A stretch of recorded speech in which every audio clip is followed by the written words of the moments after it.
Hello guys, so today we are going to see the grammar lesson number 2, the simple present with a verb other than to be.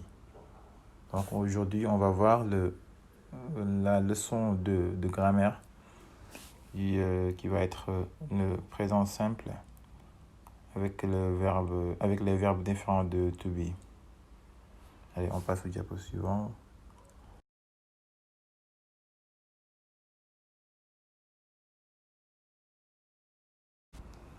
So first we are going to see the time expressions. So time expression in French means les expressions auxquelles il faut utiliser toujours le simple présent quand ils sont présents dans une phrase. If you see these expressions in a sentence, you have to use the simple present. For example, usually, we can say I usually work. I usually work. Je travaille habituellement. Never, for example, I never work. You never work. On ne travaille jamais. Etc. etc. Donc, on va pas beaucoup s'attarder sur ça. On passe au diapo suivant.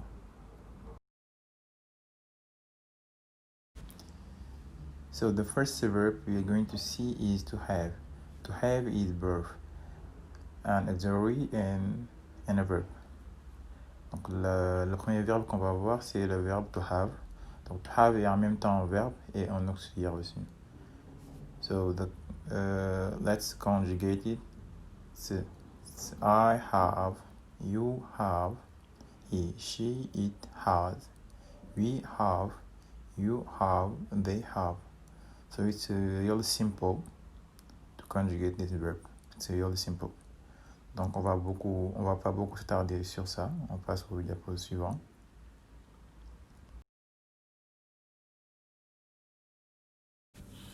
So let's see some rules for the conjugation of some verbs. Some verbs other than to be and to have. So first we are going to see the verbs ending in y and preceded by a consonant. Donc là on va voir les verbes qui terminent par y et qui sont précédés par une consonne. Donc on rappelle, les voyelles sont the vowels. Vowels sont A, E, I, O, U. Donc ce sont les voyelles, le reste c'est des consonnes. So let's see an example, some examples. I have to precise that ceci est juste valable que pour la troisième personne du singulier. Pour les autres personnes, on garde le verbe comme il est. So first example is the verb study, to study. So in the third person, you're going to say studies, fly, flies, carry, carries. So à chaque fois vous voyez une consonne avant le Y. Par exemple, il y a D pour study, fly, il y a L pour carry, il y a R. Donc c'est toutes des consonnes. So let's have an example for the verb to study. You're going to conjugate it. Donc on va conjuguer le verbe study. I study, you study, he, she, it studies, we study, you study, they study. Donc ça c'est la conjugaison du verbe study et vous avez remarqué que il y a juste la troisième personne qui a changé. Donc voilà, on va passer au diapo suivant.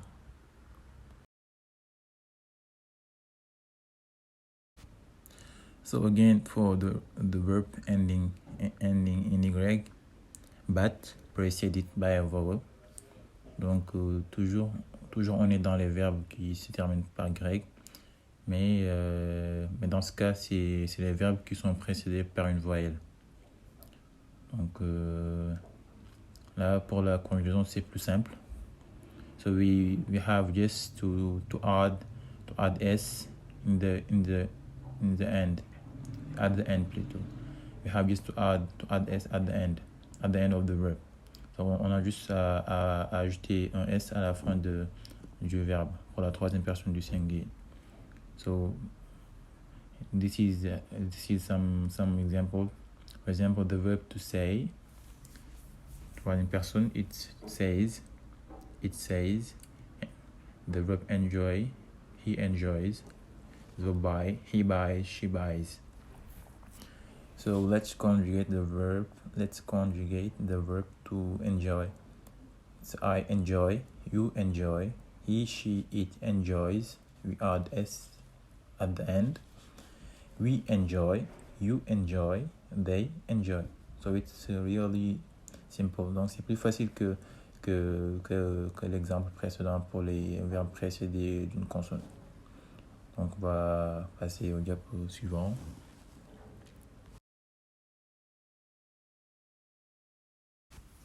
So for the verbs ending in O, pour les verbes qui se terminent par O, là on ajoute juste le ES.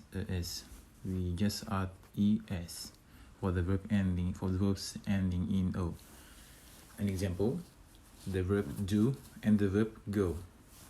Do, for the third person, we have to say she does or he does, it does, for example. It's the same for the verb go. She goes, he goes, it goes. Donc on termine le verbe par ES pour la troisième personne. So let's see an example for the verb to do. We're gonna conjugate it.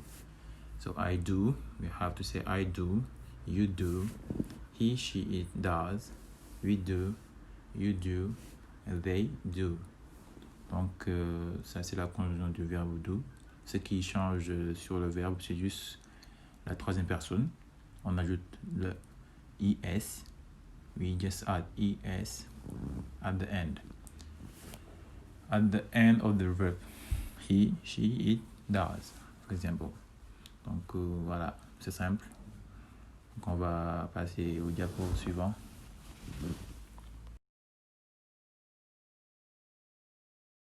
So for the verb ending in ch, sh, s, x, or z, we have just to add an es at the end of the verb.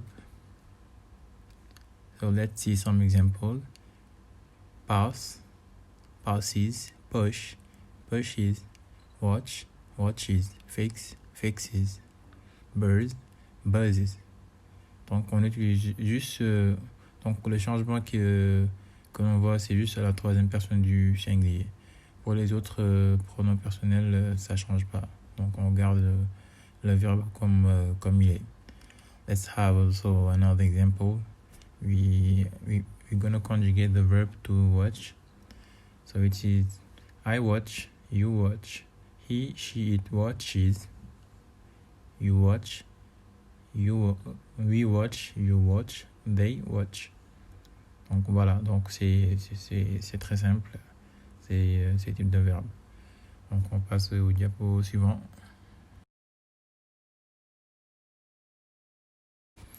So let's see the other verbs. C'est-à-dire les verbes qui restent. Il y a beaucoup de verbes. Donc après les verbes, après les exceptions qu'on a vues, les verbes qui restent, tous les verbes qui restent se conjuguent de la même manière au présent.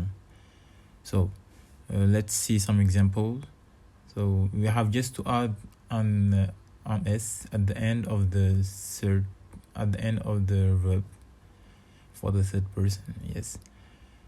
So let's see the verb put. So we have to add an s. We have to add an s at the end of the verb. Put, puts, bring, brings, work, works, race, races. Voilà. Donc là, vous le voyez, on ajoute juste un s à la fin. Voilà. C'est pas compliqué. Donc tous les autres types de verbes, c'est comme ça. Voilà. à part les verbes d'exception qu'on a vu avant. Tous les autres verbes qui existent, on les conjugue comme ça. On ajoute S à la fin du verbe pour la troisième personne du singulier. So, let's see an example. We're going to conjugate the verb to see. So, it's I see, you see, he, she, it sees. Ouais. Donc, si, là, on a ajouté juste un S à la fin. It sees, we see, you see, they see. Voilà, donc c'est vraiment très simple. Il n'y a pas de choses compliquées ici. Voilà.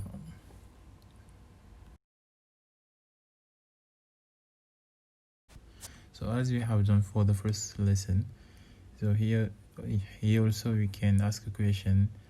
We can put an interrogative sentence for the verb added to be. For example,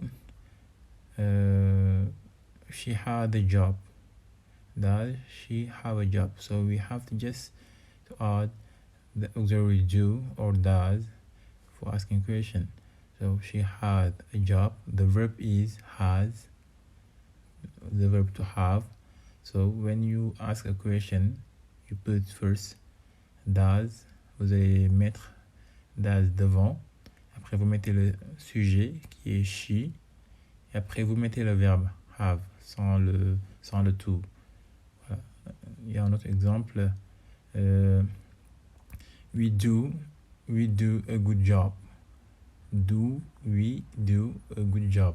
Donc il y a le do qui vient plus le subject we plus le verbe sans le to do. Après on met l'object good job.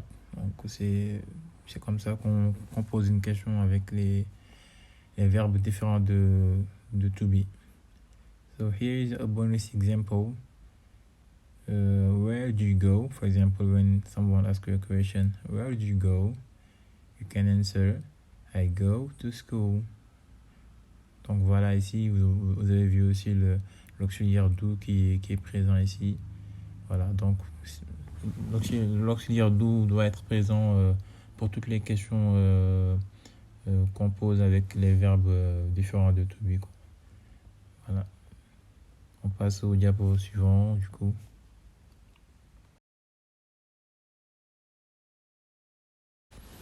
So, for negative sentence, we have just to add do not or does not before the verb. Donc c'est simple, on ajoute do not ou bien does not à la fin, avant le verbe.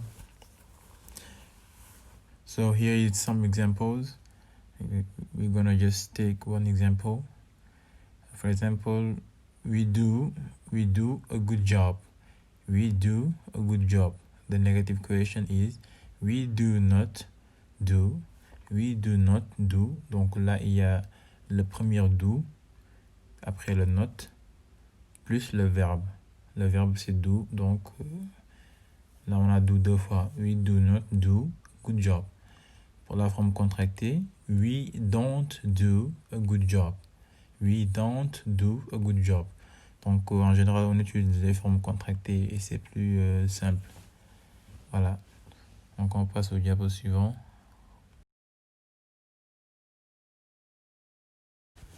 Tag questions. Donc pour les tag questions aussi, c'est pas compliqué. Si on maîtrise le tag question de to be, donc c'est un peu pareil. Là on remplace juste le verbe to be par le verbe do. Voilà, donc do bien does. Donc c'est pas compliqué. For example, when je vais prendre un seul exemple. For example, we do a good job. We do a good job. Don't we? Don't we? We do a good job. Don't we? Donc là, il y a le verbe do. Le verbe do aussi, son auxiliaire, c'est do. Donc, pour tous les verbes du présent, leur auxiliaire, c'est do. Sauf le verbe to be et le verbe have dans le tag question. le verbe have, il y a une exception dedans. Donc, l'exemple qui est en haut, c'est I work, don't I. I work, don't I. Voilà. Et si c'est le verbe to have, donc le mieux c'est d'utiliser l'auxiliaire have ou bien l'auxiliaire has. Donc là, pour la tag question, il faut utiliser l'auxiliaire have or has. Mais pour les negative questions, vous pouvez utiliser l'auxiliaire do, don't. L'auxiliaire do et don't pour les négatives et phrases simples. Mais pour les tag questions, il faut utiliser son auxiliaire lui-même. Il faut le considérer comme un auxiliaire. Here's an example. She had a good job, hasn't she? She has a good job, hasn't she? Voilà, donc ça c'est une petite exception. Donc il faut essayer de comprendre ça. Donc c'était le dernier slide. So this was the last slide. So voilà, donc c'est ce qui met fin à ce deuxième cours. Donc vous pouvez bien relire la tête du cours et essayer de comprendre les exemples. Donc pour essayer de résoudre les exercices qui vont venir le lendemain. Allez, je vous souhaite bon courage et à la semaine prochaine.